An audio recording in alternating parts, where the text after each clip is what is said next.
Instead of me choosing this career, the career chose me. Procurement is a very, very essential part, but it was always taken as a back end kind of job. Resilience, patience, and effective change management. Those are the three keywords for anybody. Do you believe in intuition? The fear of change has always been a key blocker. So, 12 years in Dubai, Irfan, how's your life in Dubai?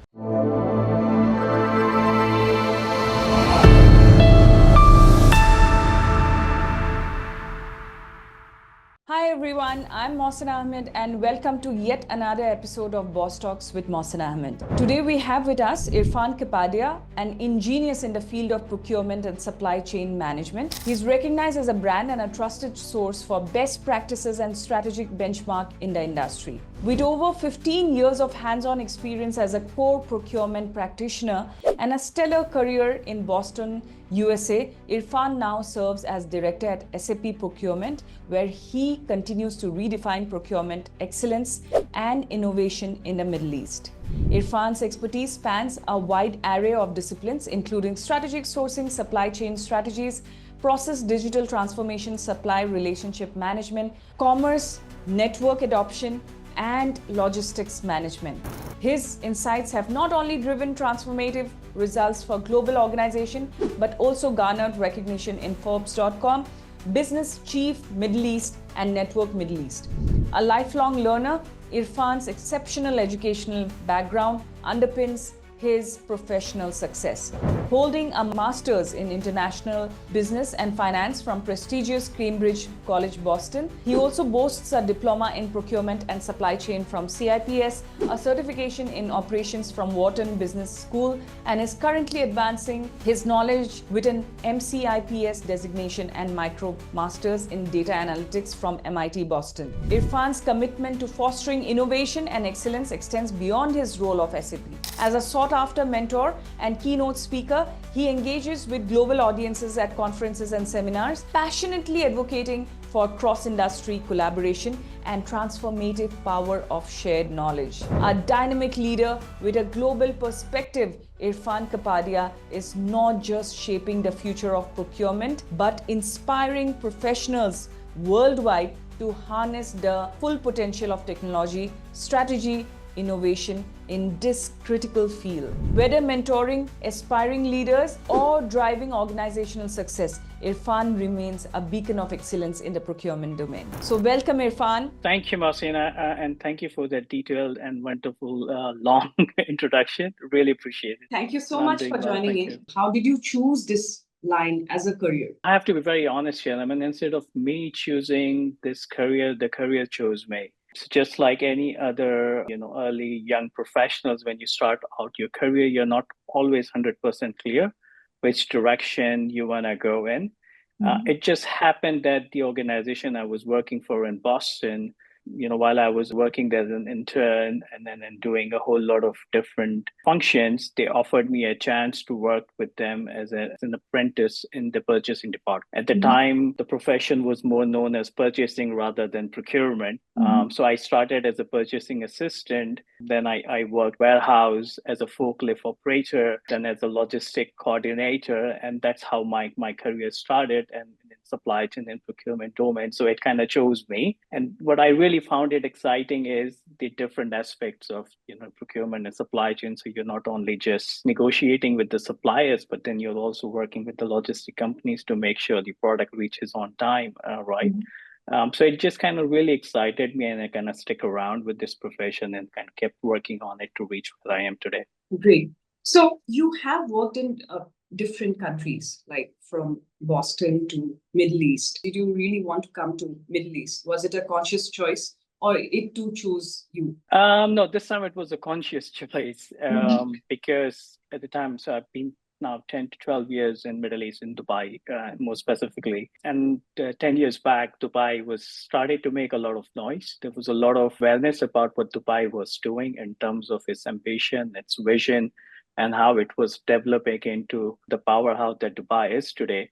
And being centrally located between, two continents of Europe and Asia, I thought would become a hub for supply chain and procurement, which it has today. So that was a conscious decision to move from US Boston to Middle East here. And it did present unique challenges, such as understanding different business practices, cultural nuances, the different demographic and the diversity it brings here and the regulatory environments. Honestly, adapting to this difference is required flexibility, open-mindedness, and willingness to learn. This experience has shaped my leadership style by making me more culturally aware, empathic, and adaptable. And I've learned to appreciate the different, perspective and actually use them to leverage and drive innovation and collaborations.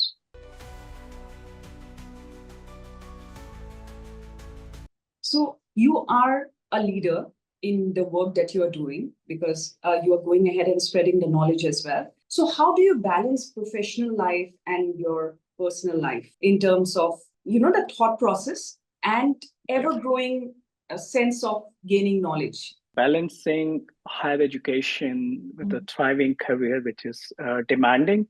Yes. It's not easy. It's been challenging. Yes.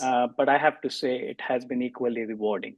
And I think the key to success in balancing the demands of your career as well as trying to pursue your higher educations or certification is time management, the prioritization, and the strong support system that you need to have not only at your workplace but even in your house, like your wife, your kids, understanding the demand on your time and trying to be flexible with it and work with it.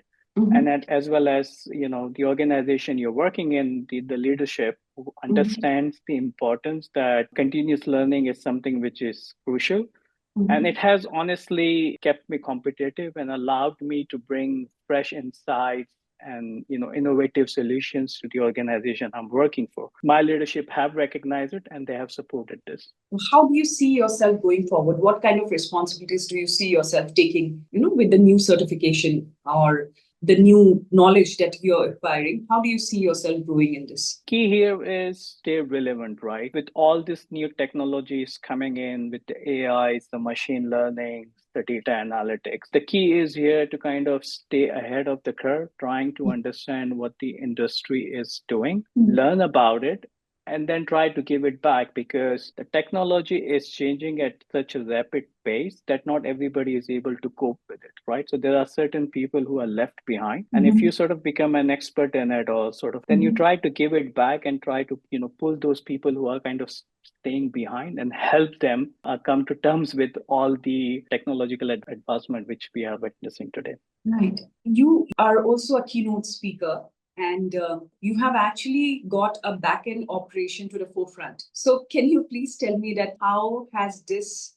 helped people recognize that procurement is a very, very essential part, which is an essential part, but it was always taken as a back-end kind of job? You're absolutely right. Look, when you said procurement has always traditionally been viewed as a back office function. But I would say up until this point where organizations have started to realize its strategic importance of the procurement function, right?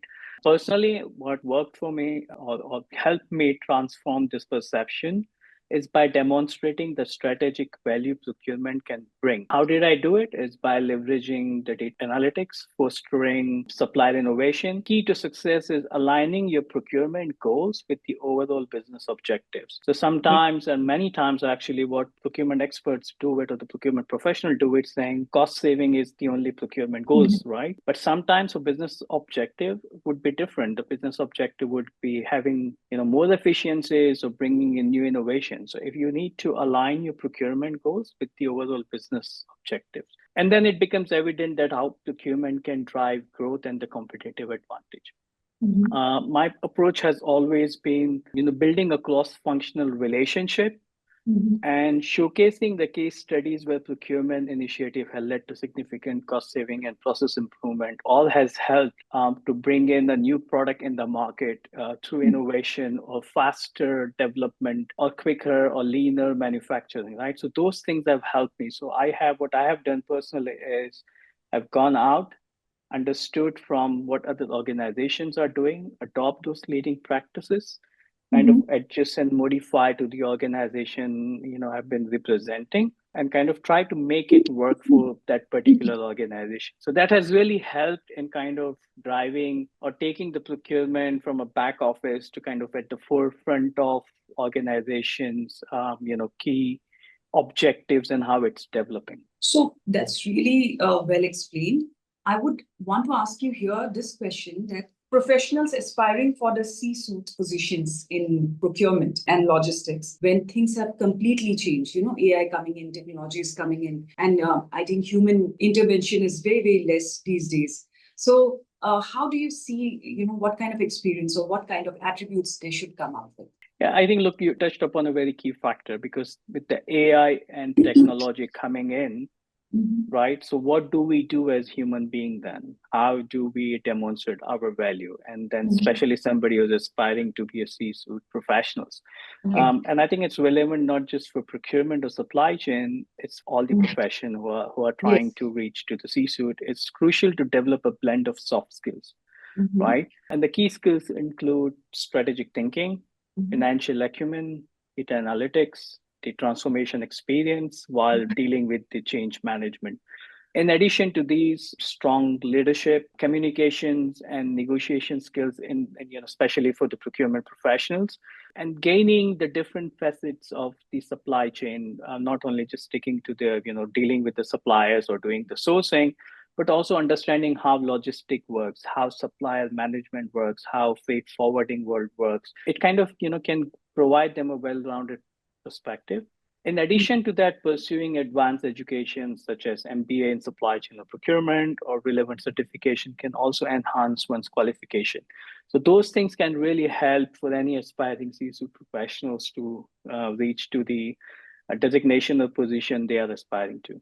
So 12 years in Dubai, Irfan, how's your personal life in Dubai? The three things which I really enjoy in Dubai is doing business, both when it comes to your personal requirements, whether it's, renewing your driving license or renewing your residency. So digital innovations that we have, the advancements of technology that we have. One, it's so easy when you go at the airport and you have those face recognition, just immigration. So the innovation is one thing which I really enjoy, just continues to make life easier. So it's a key example of how, if technology used in a correct way, can really make your life easier. Second part, I would say the safety and the security that it provides. So when I'm traveling, I'm not worried about my family staying back. I'm 100% assured that they are safe. And I think the third key part is the opportunity to meet with a diverse range of people. They come in, the insights they bring in, and just collaborating with all those people coming from a different background can really help you to grow